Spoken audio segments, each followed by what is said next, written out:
What up, YouTube? Asian Persuasion here, and I'm here with my boy Slim. Already know. And we're here at the 2023 Nationals event to qualify for Worlds in here, and we're here with my boy Bruce Menard. Yes, sir. We got top 64 playing what deck, my friend? Runick for our Spright. Runick for hire. You're the guy that classically, unfortunately, lost on stream to the hero guy. Is that correct?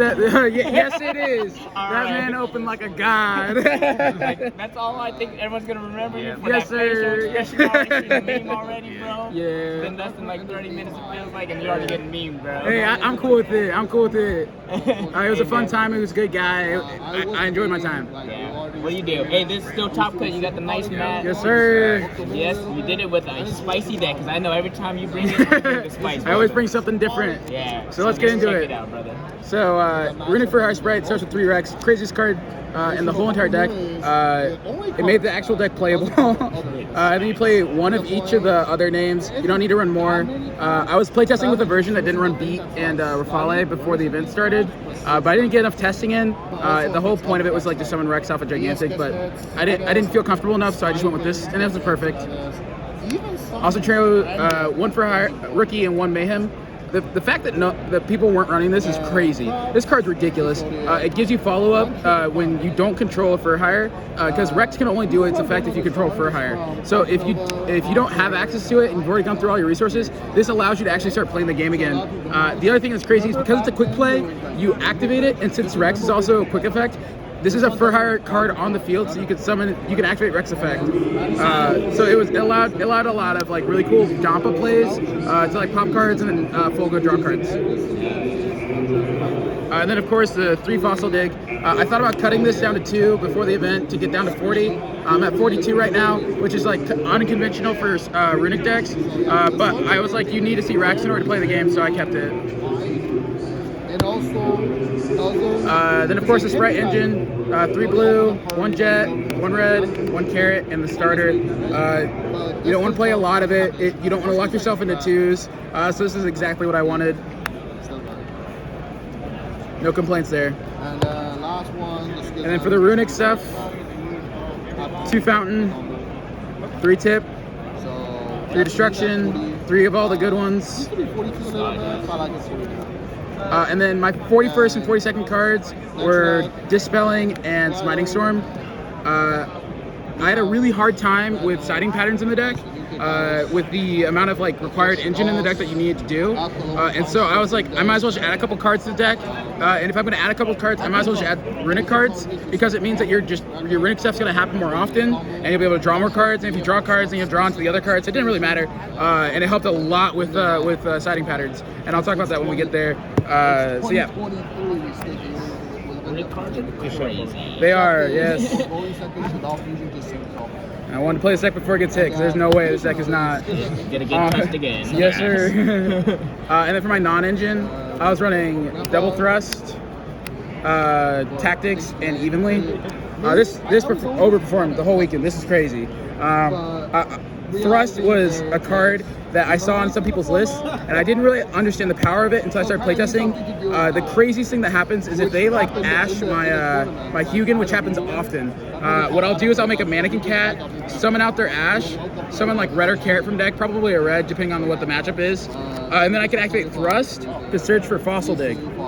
And that gets you into full for hires combo. So like having that Mannequin Cat access allows you to add those cards from deck to hand, so that way you can actually start playing the game. And so it was insane the whole weekend. The amount of times that like I baited like an Omni Negate and then activated it like with a Runick card and then negate the activation, and I was like, cool, Thrust, Evenly, wipe your board. My opponents were like, wait, can you do that? I was like, yeah, you negated the activation. It didn't actually activate my man. And it was crazy. And it also allows you to play some other cards in the side.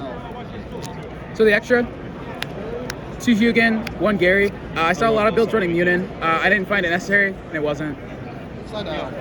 Couple of times. Yeah, I mean, like, it's 2 Fogo, 2 Donner. the biggest mistake I made the whole weekend is I didn't run 3 Donner. If I ran 3 Donner, I think not my top 64 match, clearly, but some of my other matches I would think I would have won easier, and a couple of my losses I think would have been fine if I had another Donner and extra. Like, I was playing against Castira, I made this on turn 1, and then on turn 2, they unicorned out the second Donner, so I had like no follow-up. For the like utility links, Azalea, this card was fucking crazy the whole weekend. I IP'd into this all the time, so it can't be destroyed by card effects, and its battle effect saves it. So it was really hard to get rid of, and it was crazy the whole weekend. IP, of course, Sprint, of course. Some people don't run Sprint, but like Donner contributes Sprint because it just says tribute a Link monster, and you can get your 2 summons, and that's totally okay with me because I'm like, I don't need Sprint in that extra monster zone, and then I have space to like activate Runick, so it's like fantastic. I go first. Unicorn was the biggest mistake I made the whole weekend.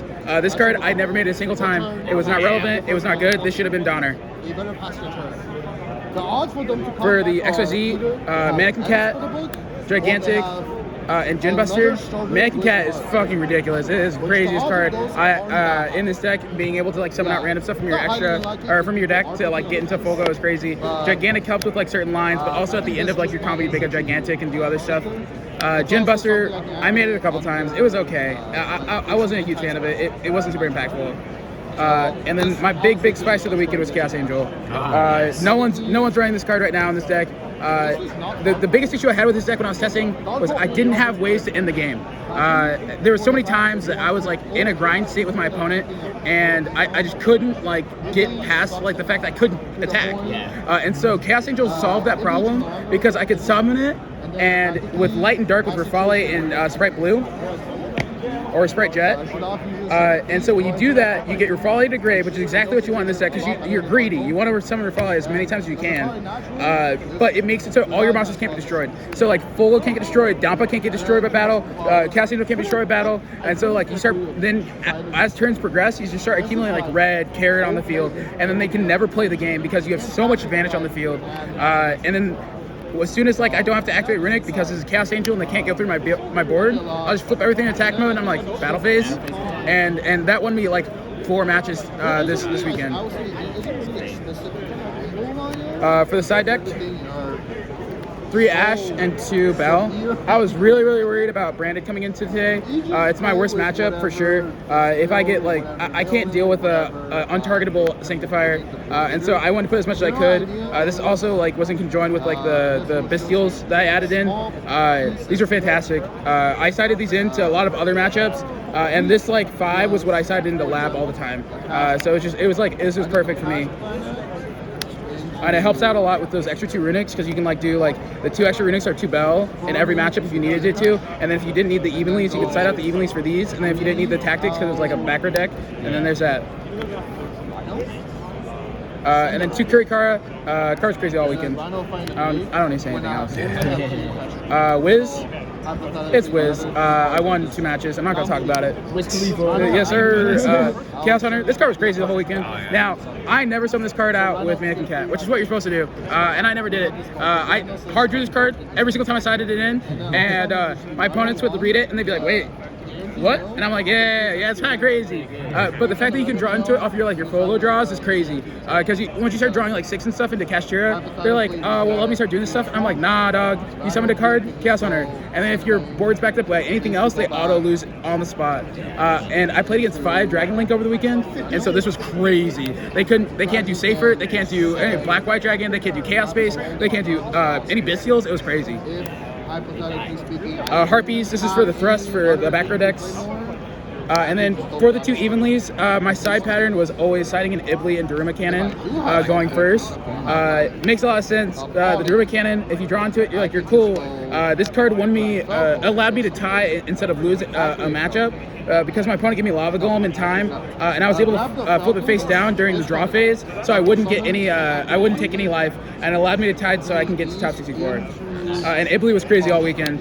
People weren't prepared for it, and if you go through your full combo and then at the end make gigantic and then link them off into IP is crazy. But the craziest thing is Azalea can pop itself, and so if you at the very end of everything, if you have nothing else, you just gigantic summon out Ibli and then link it to Azalea and pop itself, and then they have nothing they can do. They can't play. They have Ibli, and you just win the game right there. Insane. All right, man. Any shout outs you want to give first? I got a shout out to Action Sports, best locals in Kansas City. It's my favorite place to be at. Additionally, I have to shout out Dan Gallagher, Shane Jones, my other roommates, Boo. Like they helped me, hype me up. They got me water and shit while I was playing. And I love them to death. Hell yeah. Awesome. And shout out to the Chiefs, baby. Yes, sir. Let's go. Yes, sir. Congratulations on getting top 64, my friend, and thanks for protecting my flag. Of course.